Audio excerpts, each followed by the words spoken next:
snacking here. My name is Cherie. And I'm Frank. And this is our very, very first episode, so work with us. Yeah, basically, we decided to come up to do this after seeing a recent Good Mythical Morning episode where they tasted the worst, or what they said were the worst Halloween candies. Their choice for one of them is right there, and we'll be talking about that in just a second. But we decided in watching the show that we didn't necessarily agree. They were wrong. They were very wrong. They were wrong. And that sort of launched us into the idea of trying snacks out each week. So we'll be here every Tuesday and Friday trying out snacks. Tuesdays will be a theme show, and Fridays will be snack roulette, where I'll buy 3 snacks. I'll buy 3 snacks. We'll put them in a bag, randomly pull them, and test them for you. Yep, and talk about the choices that each of us made. Generally, I am going to try to challenge her. I have no idea what her plan is going to be in the whole thing. Got no plan. I like pretty packages. Sort of the same way my friend Dave bought records back in the 80s. So without further ado, we're going to start talking about the candy that Rhett and Link on Good Mythical Morning dissed heavily, and basically determine whether or not we think that they were right or not. Starting off with, as you see here with the screenshot, because we went shopping 3 days after Halloween for this episode, which meant we could no longer find candy corn.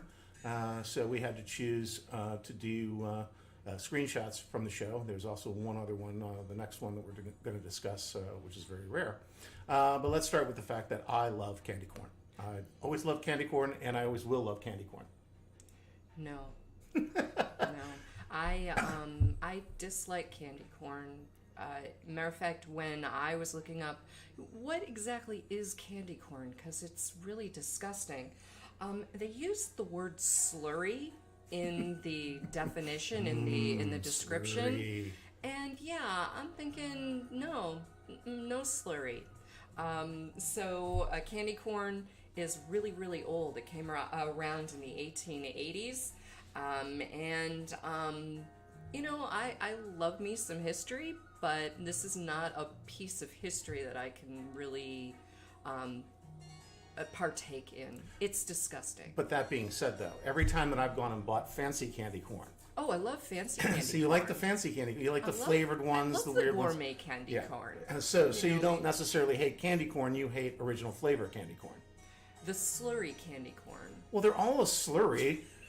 They're all a slurry. Just one is a slurry that is true to its heart, just sugar and colored. And the others are slurries with a little bit of extra flavoring, although honestly I think they all taste exactly like candy corn.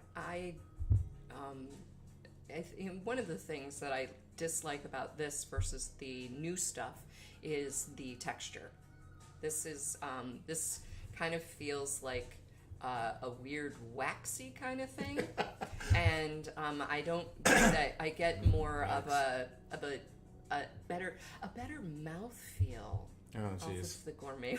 Well, I mean, and there's always probably the probability that nobody buys candy corn except for a handful of weirdos like me. So you're probably eating the same candy corn from the 1950s anyway, when you're going in and buying candy corn. So there you go. That's our decision. One is candy corn no for Cherie, candy corn yes for me. Now this next one is the one that hurt us to the core. As I get rid of that screenshot and I bring up this screenshot. Tell them what those are. Those are Necco wafers. And tell them what this is a screenshot of. This is a screenshot of probably about $300 to $400 of a candy that is barely available, if at all, these days. And our guess is that they dumped this fabulous delicacy, tongue treat. I would say a tongue treat. The other thing about this is this was their winner. Oh yeah, this was their winner. They thought this was the worst candy. So not only is this a candy that's out of print or out of manufacturing, very rare, gone, collectible, however you want to look at it, giant bowl, and that is a big bowl. It was their choice for the worst candy, and they probably threw it out. Again, I wouldn't seek out Necco wafers. But I love Necco wafers. I think they're really. Seek I out wouldn't Necco. seek them out. I mean, if I see them in a store, I would buy Necco wafers, especially now. Yeah. But again, it's not like Everyone it's I not like crave. it's not like I sit around and suddenly go, oh, I've got a craving for Necco wafers. Really? No. You never had No. a craving for Neccos? I've never had. Okay. No. Well, Necco wafers were invented in the 1840s, and since it is Veterans Day coming up, they were carried by both Union soldiers during the Civil War and by World War II soldiers. So we've got a little history, we've got a little, good little patriotism kind of thing happening, and the fact that these were named the worst candy, wow, the disappointment just is overwhelming. Hey, Carblat. Welcome to the channel. Actually, these are pretty rare. I mean, the Necco wafers are rare now. Yes, they're a product from America, and they were around for ages. But the Northeast Confectioners Company that actually made them, Necco, Necco, went out of business last year. They actually were bought by the people who make Candy hearts. Candy Hearts, Yeah. so it's due to come back. But as of right now, you can't find Neccos. Wherever they found this many Necco wafers, I have to believe it was eBay or something. Oh, I was going to say the dark web. But no, Neccos are definitely rare right now. With any luck and with great prayers, they will come back again, thanks to the folks from the Candy Hearts. Okay, I think that pretty much sums up the Necco wafer aspect of this, and we're going to move on to really, I don't even know how these next two things ended up on the list. But what I found interesting was they had the bite size, the trick or treat size of these, but Sometimes you feel like a nut. and sometimes you don't. There was a whole campaign all throughout, the 70s and 80s, Yeah. where they used to sing this. Almond Joy's got nuts, Mounds don't, because sometimes you feel like a nut. and sometimes you don't. And amazingly, Link had his big thing when they were trying these was, hey, if I pull the almond off of this, it's just a Mounds. Yeah, and Duh. as if he did not realize that they're either that he didn't realize they came from the same manufacturer, or it just suddenly dawned on him that They an even Almond have Joy. the same Yeah, font. they even have the same font. And like I say, I mean, anybody who has any connection to pop culture will remember that ad. Sometimes they feel like sometimes you feel like a nut, sometimes you don't. So we're about to have an Almond Joy and a Mound and see which one. Now, again, I have to say, how either one of these ended up on the worst Halloween candy list is beyond me. It's a chocolate candy bar. Maybe it's the coconut. Maybe people don't dig coconut. Some people don't. So Okay, we're here's going to both try Mounds yeah, at the so same time? Okay. Mounds at the same Mounds. time. This is the non-nut one. I There's like chocolate it. and coconut. I mean, again, I like chocolate. I like coconut. It's not good. the greatest coconut, that's for sure, and it's certainly not the greatest chocolate. I do find it interesting that Mounds does do, It's a little darker. it does a dark chocolate. Yeah. Mounds has always done dark chocolate, and Almond Joy has always done a milk chocolate. No, I would have to say that it's exactly as I remember it, and I don't see any reason that it's a worst candy or a bad candy. Almond Joy again. I don't remember Almond Joy having two almonds in it before, but Yeah. Because there's 2 bites, maybe. and you want an almond in each bite. And yeah, it's a milk chocolate Mounds. I mean, there's really no. I liked it. Again, we're starting off with the easy ones. The two that we couldn't get, and the candy bars. And they Mounds and Almond Joys were introduced in the 1920s. Hold on a second here. By the way, she's a tour guide, so you'll get a lot of history from her. Carblat, you're absolutely right. I know a lot of people who don't love coconut. It's juicy. You think coconut is juucy? Not in a Mounds or not in a Mounds or Almond Joy. yeah, It's as a actually matter of fact, kind of yeah. dry and grainy, actually. Yeah, it's actually having to get a sip of tea there because I didn't realize exactly how kind of dry that would be. But it's still, I see what I agree. I think people do love chocolate. I don't. I know a lot of people don't love coconut, and that's probably the reason that it ends up. But break the coconut. Yeah, that's true. Yeah. That's true. And there's the whole. We'll probably end up doing at some point some coconut water on here. We live in Brooklyn, and there appears to be about 27 different kinds of coconut water in the stores here. So we actually probably will do a coconut water show, even though technically it's not a snack per se. Okay. So we're going to get into the probably more divisive stuff. Yes, I do live in America. What will work? Oh, the coconut water episode? Yeah. And we live yes. in Brooklyn. And we live in so Brooklyn, no even less. more so. Yeah. Okay. So our next candy is licorice. I love licorice, and also Good and Plenty. Now, one of the things that shocked us was that Rhett didn't know Good and Plenty was licorice. Like, okay, that seemed weird. Your grandpa was a major. Oh, really? Carblot here is in Barcelona. Yeah, you know, A little bit. Yeah. We're not gonna. It's election night here in the States, so we're not talking politics tonight. We're just talking snacks tonight and trying to ignore what could be happening in our elections here right now. So yeah, with Good, again, I've been eating Good and Plenty's, I think, probably since I could eat candies in general, and yeah, it shocked me that Rhett, who is an amazing a licorice lover, was like, oh, I've never heard of them before, which to me seemed Never had them. had never had them. Yeah. No, I don't think I think he said he'd never heard of them even. Oh. Okay. That he didn't know anything about Good and Plenty's, which are basically tiny little pieces of licorice wrapped in little candy coating. The big difference is, and I will admit that it's not hardcore licorice. No. It's a soft licorice. Probably a lot. Actually, for those who don't like licorice, it's probably a lot more palatable than, say, a standard licorice. Yeah. But I think if you do like licorice, you don't get the same licorice hit. No, I mean, I love licorice. I'm the kid who, when everybody else at Easter was getting fruity jelly beans, my mother was giving me a whole bag of black jelly beans and things like that. I mean, I think that this is remarkably amazing. And it's actually one of the oldest candies out there. It's been around since the 1600s as a candy. I think it's fabulous, and I hope we have plenty left over so I can snack for a while. Yeah. Well, I mean, and here's the thing: when we're talking, because this is about Halloween candy, this is about worst Halloween candy. I can see how these could end up on a worst Halloween candy list. Especially if you're talking about giving out candy to kids. I can't imagine.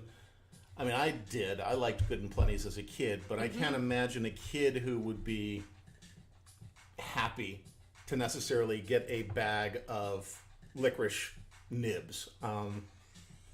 At least not here in the States. What's wrong with kids today? Man. They have no taste. Kids are horrible. That's why we don't have any. But And that way we don't have to share any of this either. But yeah, I mean, it's you do have to like that kind of anise taste. It's kind of medicinal, like a lot of people say, but I still think it's wonderful. Well, yeah. I mean, it was actually used over 5,000 years ago by the Chinese as a medicinal thing to bring them strength. So, yeah. Now, Good and Plenty. Hold on a second here. Taco Maniac, hi, welcome to the channel. And please, if you're here in the chat room, please like us. We need to build up some followers, so please follow us. We're 2 days a week. We promise not to spam you guys. Taco Maniac, what is the dare you want to give us? I have a pen. I'm ready to write it down, maybe. We'll take any and all dares. Will we? Pretty much. Remember, it has to be snacks. It has to have no nutritional value. I don't want to be like doing entree stuff. Kill a tree. Yeah, the tradition is to kill a tree. This is true. Nobody really gets the pagan things over here. As far as like Halloween goes, it's just a way to get candy. Dude, we've been married probably longer than you've been alive, so that's not going to happen. We're a 30-year-old couple here, and we're not going to get into that kind of channel on Twitch yet. They're supposed to be under food, not under makeout. But if you come back on Friday for the snack roulette, we might. So there's the challenge I'll give to you. There's the dare I'll give to you. So Good and Plenty's. I have to say, I mean, eating the Good and Plenty's, I do agree that the Good and Plenty's they're less licorice-y. I mean, the candy coating. Because they got a candy coating. Yeah, it's got like a mint. I'm stuffing my face with them. But it's kind of, I think the candy coating actually also gives it a kind of a minty. I don't think there's anything in the candy coating, but it dulls out the anise of the licorice a bit. A little bit. So what do you have to say about Good and Plenty's? Good and Plenty were invented in the 1890s, and they're actually thought to be the oldest branded candy in the United States. I can see that. Yeah. And they were invented in Philadelphia. And plus, they're actually really. I mean, they're probably one of the worst. Choo Choo Charlie. Yeah, Choo Choo Charlie. Charlie was his name. Yeah. Yeah, I forgot about and he Choo Choo used Charlie. to do that. He used to make that noise like a Yeah. And I'm sure. Look at don't do that. Look at what it's doing to our audio. It's violent. It's violent ASMR. Yeah. So, but that's also. It always amazes me that you find Good and Plenty's in movie theaters because that is a loud box. Loud. There's no way to eat a Good and Plenty quietly. Moving on. So our next group is Atomic Fireballs, which they positively hated, and I think are one of the best things ever. And hot tamales. So as you can see, we are in the cinnamon portion of the show right now. The spicy cinnamon portion. Yeah, I mean, there's absolutely nothing wrong with cinnamon in my book. It's it's my favorite flavoring in a candy, pretty much. Except for chocolate. Well, chocolate isn't a flavoring. Chocolate is a thing in and of itself. Now, Atomic Fireballs have changed a lot over the last 50 or so years. We used to buy these in a place when we lived in the Midwest. We used to buy them in bulk, and they were so hot that you would start to tear up. These, I'm not sure if it's me or if it's them, but these are literally child's play. Yeah. You can't even get a watery nose off of these anymore. They're made in this odd process, like a jawbreaker, that's called hot panning. So it'll kind of stir around in in the solution for hours and hours until it gets a certain size. And actually, if you go to the Ferrara Pan, that's the people who make these, Ferrara Pan website, they have a video of how these are made, and it's actually quite fun to watch. But I like stuff like that. Yeah, I mean, from what I've understood, the reason they're not as hot as they used to be is that they used to use a lot higher level of capsaicin in them. That's the hot stuff that's in hot peppers. And somewhere over the years, probably because, again, people were like, too spicy, they started backing down on the level of the capsaicin and replacing it more with a cinnamon flavoring. So there was a point in time where these were just like pretty much eating a hot pepper. It kills me when I see people doing the cinnamon or the Atomic Fireball challenge when we remember Atomic Fireballs, that literally one of them, they were also, I would say, literally one of them we couldn't get through. We had to spit it out. And they were also about 20%, 30% larger. These are small. They've gotten smaller over the years without obviously getting any cheaper. And there we go, the Hot Tamales, a cousin of Mike and Ike. Of the Mike and Ikes, and actually technically Good and Plenty's. I believe all the same company. making things in capsule form, jelly in capsule form. These aren't hot at all. They're kind of almost like warm cherries. Yeah. Yeah. I mean, the little cinnamon red hots, in my opinion, are way hotter than hot tamales. Now, supposedly in 2011, they introduced hot tamales called 3 Alarm, and they were three. There was like a pink and a red and a crimson, and they come in 3 different heats in the same box. So we will be searching that out. Yeah. I did not know about that. Yeah, I didn't know about that until I started researching hot tamales, and I'm like, how come I have never had that? That seems like something right up my alley. And I mean, at one point around the house, we used to make hard candy back in the day, and we used to use cinnamon flavoring, which still was more potent than this. But the interesting thing about anybody who's ever made, if you've never made candy at home, adding cinnamon to hot sugar without good ventilation is a horrible thing to do. And we learned that off the first batch, and I think we'd never really made another batch after that. We made a few batches when we could have the windows open. Yeah. So you would think about it during Christmas, the holiday season, but yeah, you couldn't make it then because we live someplace where you shouldn't have your windows open when it's 20 degrees outside.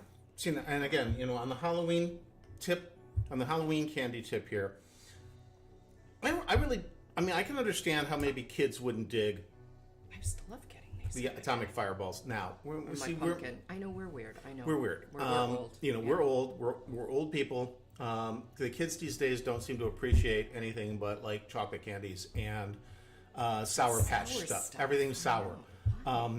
Which is why I don't understand. If you dig Sour Patch stuff, you should be digging the heat. But I guess not. Kids. Honestly, I guess I can understand the atomic fireball. Although again, it's just a jawbreaker, so I don't. These are just so. I mean, there's sugar and they're sweet and they're slightly warm. I can't imagine a kid being freaked out because he got hot tamales, but apparently people don't like them. Maybe it's because they're squishy. I don't know. I mean, if I were a cinnamon lover, which I am, but if I were a cinnamon lover getting these, I could see how you'd be a little bit pissed off